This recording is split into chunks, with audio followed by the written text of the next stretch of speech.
Welcome back, everyone. This is Mr. Brain, your friendly neighborhood gaming dad, here with another video discussing PvP in general. I would like to give a shout out to Hugo Chavez 8611 for coming up with the suggestion for this video. And considering Island Raid registration has just ended for anyone participating in this event, it's a good time to go ahead and plan out for what commanders you're going to be using on the field. Now, Hugo Chavez came with a very specific question. He wanted a low-cost, full squad for PvP, and I'm assuming he means a full set of 5 armies hitting the field. Problem with that is, if you're running free-to-play, you do not want to bring 5 armies to the field. I'm a low spender, and I can go into detail about why I don't do that. But I can assure you that if I'm not going to do that, a free-to-play player, a truly free-to-play player, shouldn't be. You're going to have your 2 to 3 really good armies that you can focus on and control, and then anything else you bring is just going to be fodder. There are uses for fodder, but we're talking about active combat here. So, without further ado, what commanders can you use for PvP that aren't going to cost an arm and a leg to get? The criteria that I'm going to have for this is I'm going to leave out any commanders that are primarily locked behind roulette or top commander events. Some of you may have systems set up where you're going to be able to get commanders like Thunder or Bella or Chun easily if you ask for it, but a lot of free-to-play players aren't going to be able to have access to these commanders with any amount of strength. And considering it would require heavy investment into legendary fragments in order to be able to upgrade these, I'm going to leave them out for you. You need to know what you can bring to the field that's either going to be able to help out your team or do enough damage to actually make a difference. So, without further, I will be including commanders that do pop up in the police station.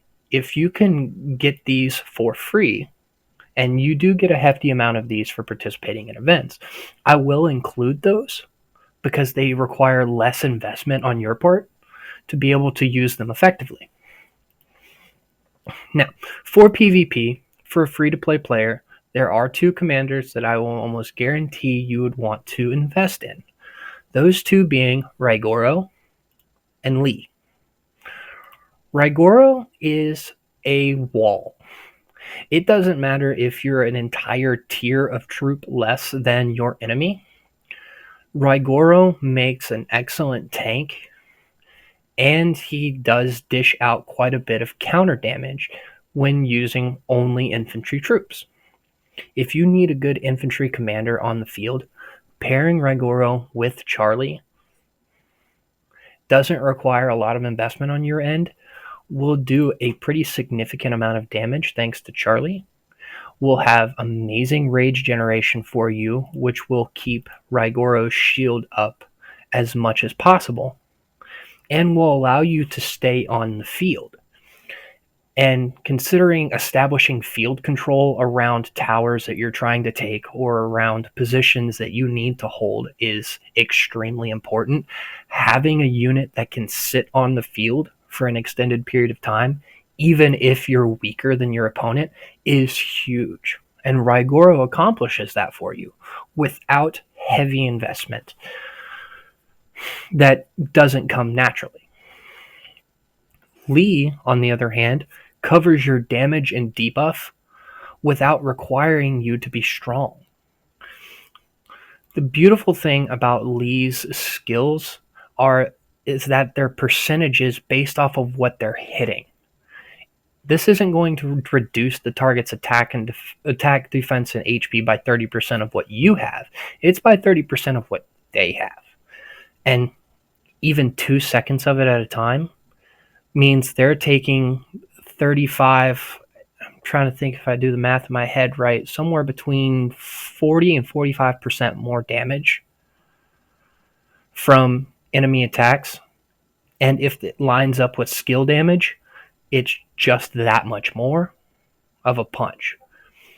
And if you ask anyone that's been playing this game for any significant period of time, Lee gets targeted for that reason, because it doesn't matter who's running him. Any amount of attack, defense, and HP reduction that gets dealt to the enemy is a boon for your side. So they need to wipe it out quickly.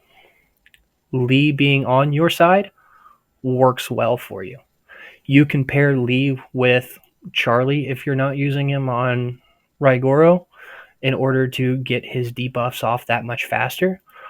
You can pair him with Alex to kind of do double buff and debuff situation where you're getting his buffs on top of Lee's debuffs. So the circle around you is going to be that much better at combat until they manage to take you out.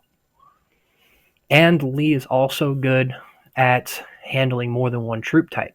So he can take whatever troops you have on reserve, whatever troops you aren't using in your main marches, in order to do that job. And you're not concerned about him really dying. He gets in, he does what he can, and then at 40 to 50% troops, back him off. Send him back home, come back out. What other commanders can you use outside of this? Charlie and Alex, of course, are great options that require no investment on your part. You will get relics for them just for playing the game. You're going to get experience out the ass just for playing the game, and these two are a good place to put it. Alex is always helpful on the field, doesn't matter who he's with. Charlie is a rage-generating machine for whatever you want to do. If you want to deal damage, if you want to do buffs, if you want to do debuffs, he's got it. He can do it while packing a punch. If you've got a bit more damage in different troops, I would suggest going for something that has AoE. If you have riders, if you have an investment in rider tech, go with Freya.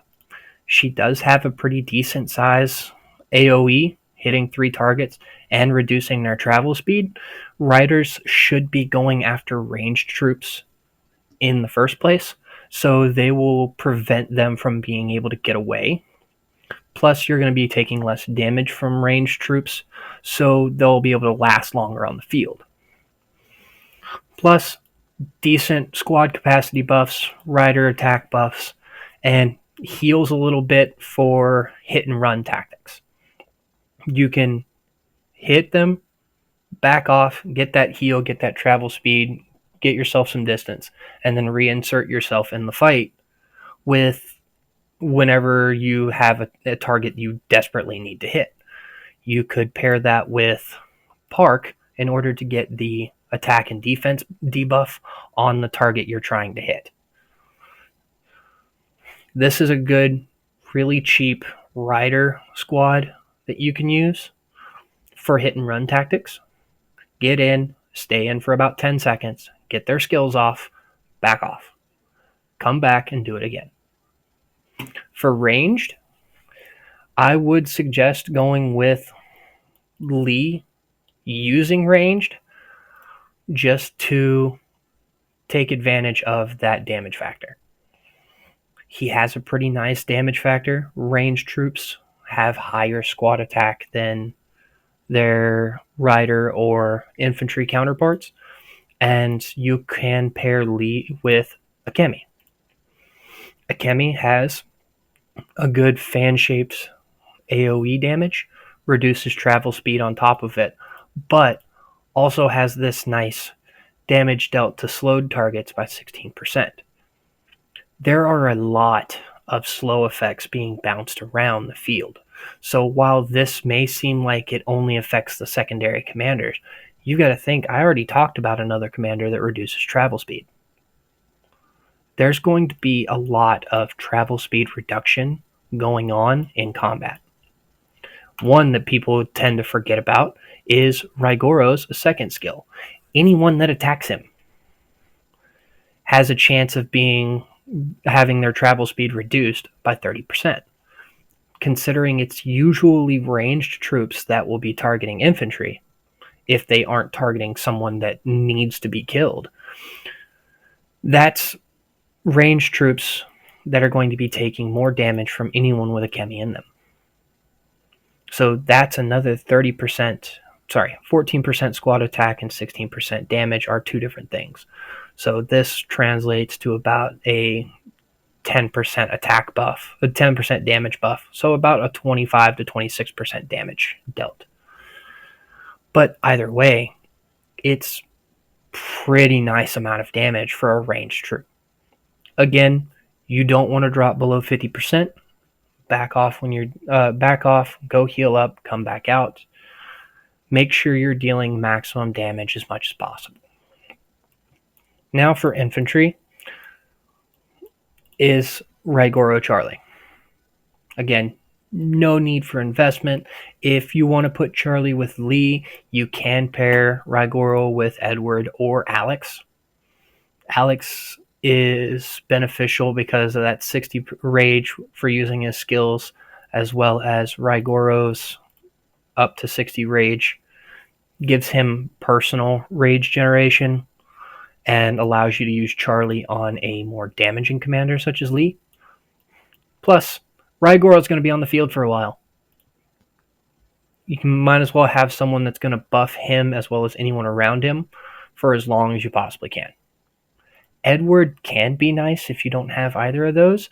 However, Edward's relics don't come for free. He does have a nice heal and removes debuffs that other commanders may have put on him. But I've personally don't believe that he's as powerful or as useful to a group fight situation as Alex or Charlie. That being said, are there any other commanders that you can use that are fairly cheap? And the answer to that for me is the only other one I would think about using is Lee from the Epic Commanders, because you're going to get free experience for him. If he's not one of the highest level commanders that you have in the early game, then you're not as active in the game as you would like to be. You can get him for free in Adventure Campaign, a lot of relics, a lot of stars, a lot of experience. Jaden is another one that comes free. If you just need another march out on the field, Jaden and Liam does work well together for single target damage and a nice little debuff to defense that neither of these two commanders have any lock on troop type. So if you need a last march to cover a position, you can throw literally garbage at Jaden and Liam and they can use it. Squad attack buff from Liam's second skill, a nice heal. Jaden has squad attack buffs, squad attack and defense buffs right here, 12%, and a nice chance to reduce skill damage taken. It's got a little bit of sustain. It's got a decent amount of damage. If you desperately need another march on the field, it can be used. However, as long as you've got Raigoro and his partner, as long as you've got Lee and his partner out on the field, maybe a third march from whatever troop type you're going to be using, get 3 good teams and focus on keeping them alive. Don't try and worry about having 5 marches out on the field, controlling them, and keeping up with what troops may be lost or not. Because as a free-to-play player, as soon as you're targeted, you need to be aware of it, or else that troop is going to die sooner than you expect. And if you're scrambling to try and get troops home while dealing with other marches out on the field, as quickly as a free-to-play player can start losing troops, it's going to get very frustrating for you. And the primary reason you want to stick to 3 good ones is morale. If you have 5 marches on the field and you lose 2 of them immediately, the people around you are going to be affected by that more than you are. You'll know you still have your 3 good marches on the field, but everyone around you just saw 2 marches get completely wiped. And they're going to want to back off. If they start backing off, it's going to leave other frontline troops or other people that haven't backed off to be swarmed. You don't want that. If you have your 3 good marches doing what they're supposed to do, actually participating in the combat to the best of their ability, it's going to keep morale up. And if you're targeting your enemies the way you should be targeting them, focusing on the high damage or high debuff or support commanders first, then you're going to lower your enemy's morale before yours gets demoralized. Because the point of open field combat in PvP, in Island Raid, or attacking Metropolis or fighting against another alliance, establishing field control is a huge bonus to being able to take any objective. For example, if we wanted to take this tower right here, we have connection to it. If we just rallied it, they could port in around this tower and cut off our control of the field. We could have our troops around here, sure, but it'd be very easy for any shelters around this to be able to reinforce that tower, and we wouldn't be able to stop them. They'd bounce between different shelters until they got into the tower, and we'd be playing hell trying to take it. However, if we marched in 15 marches around this tower and prevented them from being able to teleport in, they have to try and clear it, or else we're not going to let any of their marches get in. Then we're only facing what's in the tower. Now, this does work both ways. If you're trying to defend this tower and you haven't teleported in, you're going to need a large group to clear the field, teleport in as needed, and then defend it properly. Or else they're just fighting one garrison as opposed to the garrisons of all the commanders around it. And with that, I think I've rambled on long enough about PvP squads you can use. Hugo Chavez, I hope this answered your question. I will be tagging you down below, so I hope you enjoy this video. If you have any other content ideas or questions about anything that I said in this video, please let me know. I'm here to answer your questions. And with that, this is Mr. Brain, your friendly neighborhood gaming dad, signing off.